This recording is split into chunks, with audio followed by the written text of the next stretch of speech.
What's up, What's up, everybody? Welcome everybody? back to the Mindset Mogul podcast. We are your hosts, Josh Jacobs and Bradley Mora, and we are back with a Q&A episode today. Super excited for you guys to listen to this episode. I think it was a really, really good one, and you're going to gain a lot of insights from this. Brad, what did you think about today's episode?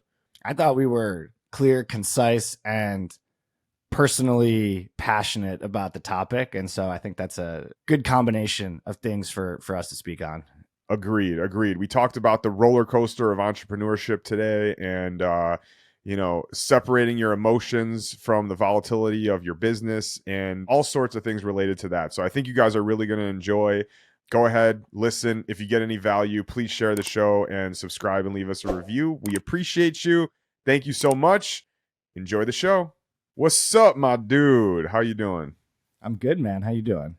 I'm doing good, man. I'm feeling real good today. I'm fired up. I'm grateful. The sun is freaking shining on me. If you're watching video, you can see this right now. Yeah, you're And glowing. I'm feeling good, man.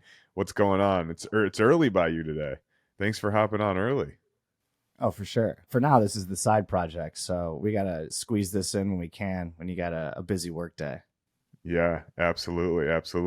If you guys listened to the episode that we recorded, I don't know when this is going to be posted, but the last episode, we talked about how we started tracking our just some things that we want to do every single day as non-negotiables and like our scores for our energy, our mood, our work. And dude, I'm loving it so far. Honestly, it's only been a few days, but like I can already tell that it's going to be something that keeps me. We talk a lot on this pod about like how do we stay consistent over a period of time instead of just like doing 75 hard and then backpedaling and then doing 75 hard again and backpedaling. I do think that this sort of tracking of my life is just going to help me be consistent over a longer period of time, especially the fact that we're doing it together. So I just want to encourage you guys, if you haven't, maybe go and listen to the last episode, but also just start tracking your daily activity and the non-negotiables that you want to have in your life. And I'm telling you, you're going to hit flow state and feel real good. So we're kind of going to talk. I mean, we're not really going to talk about that today, but it kind of has to go hand in hand with consistency, which is we have a question today from Sam. And the question says, I am on month 6 of building my ecom store. And I feel like every time I take one step forward, I take 2 steps back. Have you guys experienced this in building your businesses? And what did you do to stop backstepping? So thank you so much for your question, Sam. We appreciate it.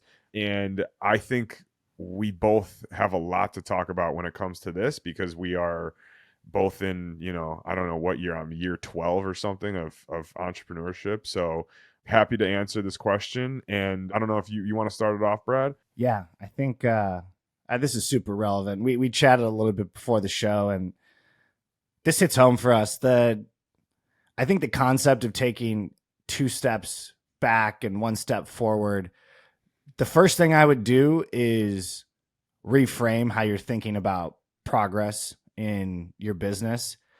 Especially early on, you're going to continue to face setbacks or perceived setbacks over and over again. And the reality is, it's just as a function of the fact that this is something that's new. You're learning along the way. There's no shortcuts to building something new.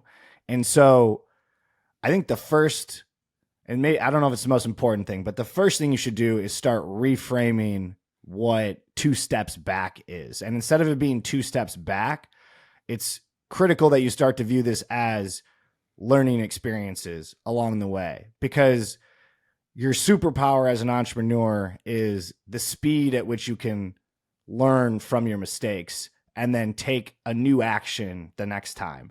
And so the faster you can fail, the faster you can learn, then the faster you can iterate and improve on your business.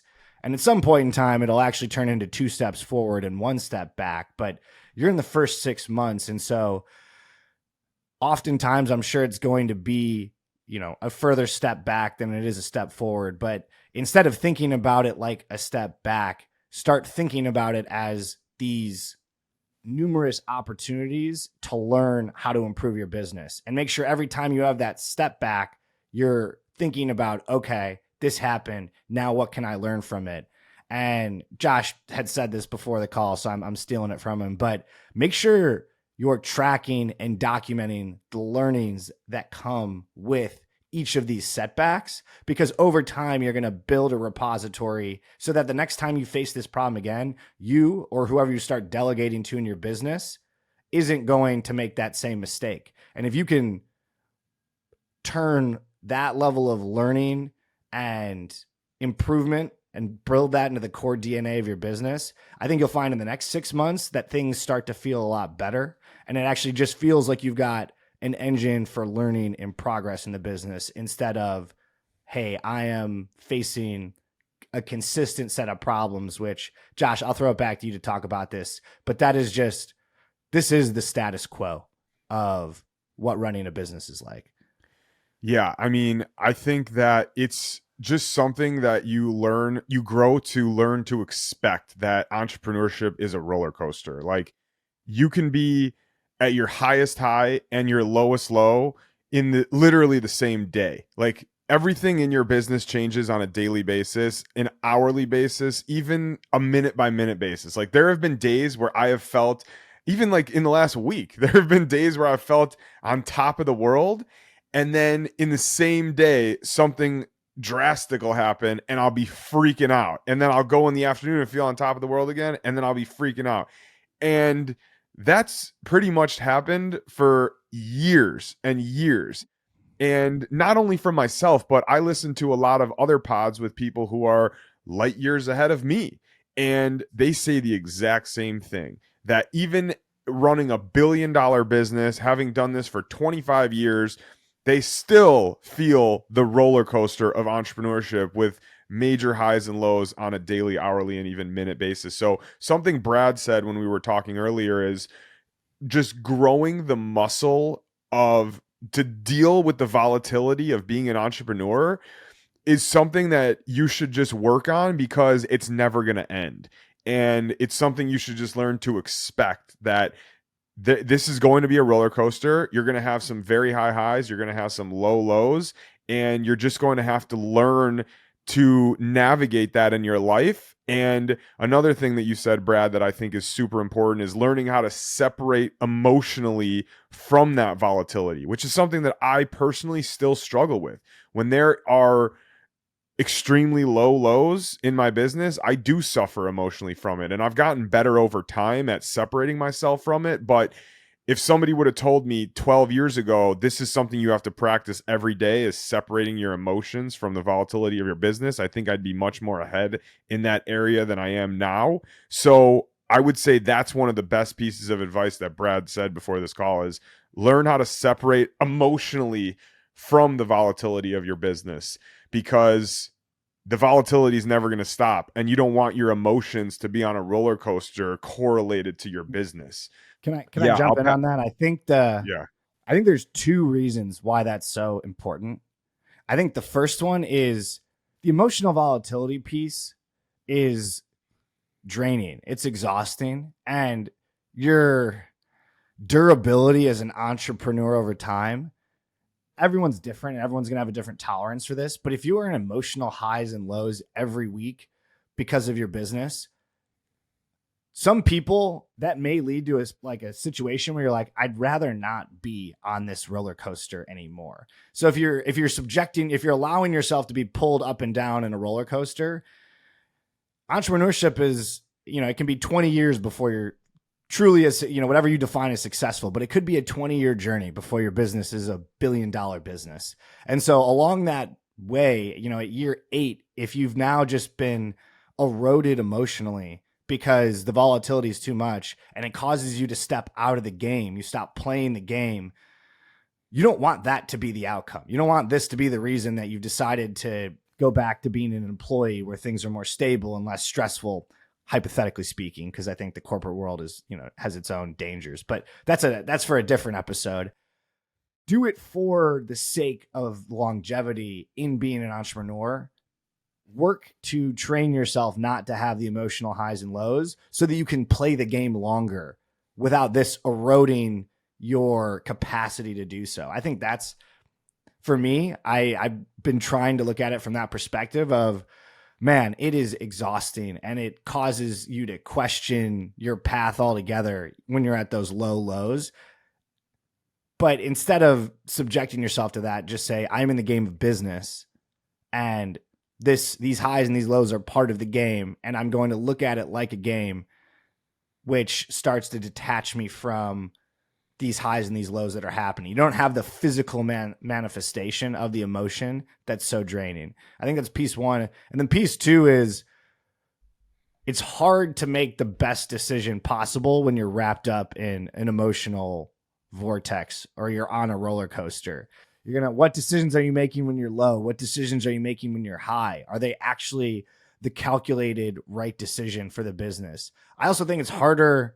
Sometimes it pushes action, but sometimes it's harder to take action when you're in these states of frazzled emotion. And so the more you can pull out of the emotions, I think the better decisions that you can make over time. And so it's actually a skill to decouple from the emotion so that you can start making cold, calculated decisions that are best for the business and not subject to how you're feeling in any given moment. And so I think that's an important skill to develop over time to be a good operator for a business.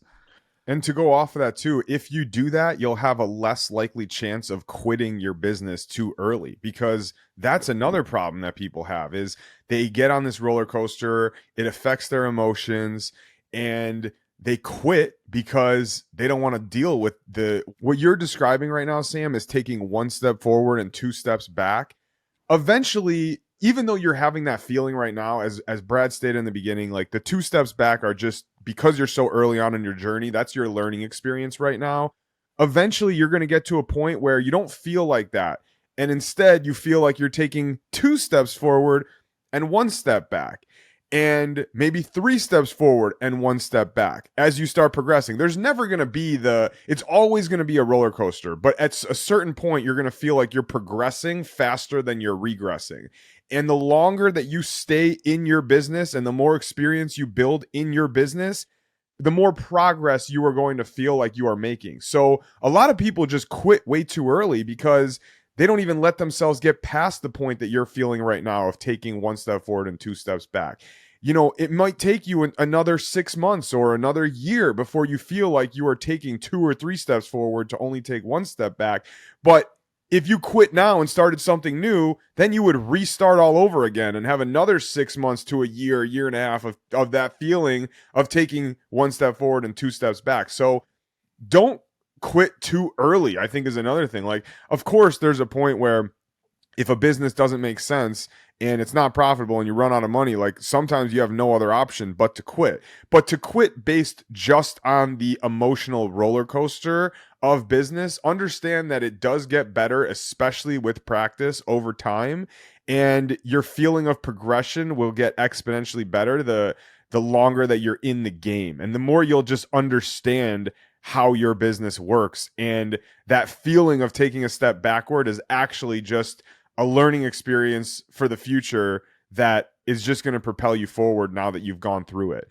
So I think that's important because I do think a lot of people quit way too early. I mean, I was talking to people a couple weeks ago and they said, we talked about this on an episode already, but they said, we've tried this, and this, and it's not working. And I'm like, well, how many videos did you post? And they're like 3.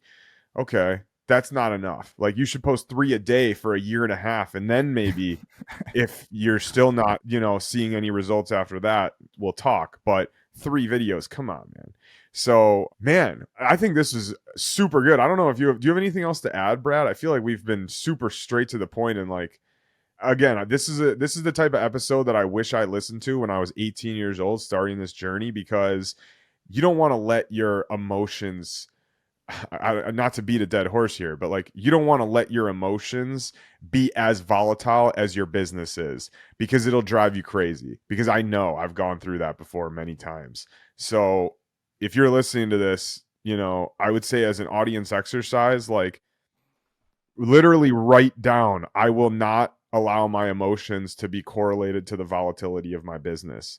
And maybe just write that down. But like, I think that's probably the biggest takeaway. All of the things that we talked about today are super important, but if I really had to pointed out, like what you said, Brad, about separating the emotions is probably the best piece of advice that I personally, as an 18-year-old 13 years ago, would have appreciated getting. So yeah, man, thank you for that. Excellent. You got anything else? No, I think this was great. I think this was great too. All right, guys, if you got value out of today's episode, please leave us a comment on our YouTube with your question if you want us to answer it. You can also email that in to support@mindsetmogul.com. Please subscribe to the YouTube channel also. That would be great. Leave us a 5-star review on Apple, Spotify, Google, and share the show. We appreciate you. Thank you so much. We will see you in the next episode. Take care.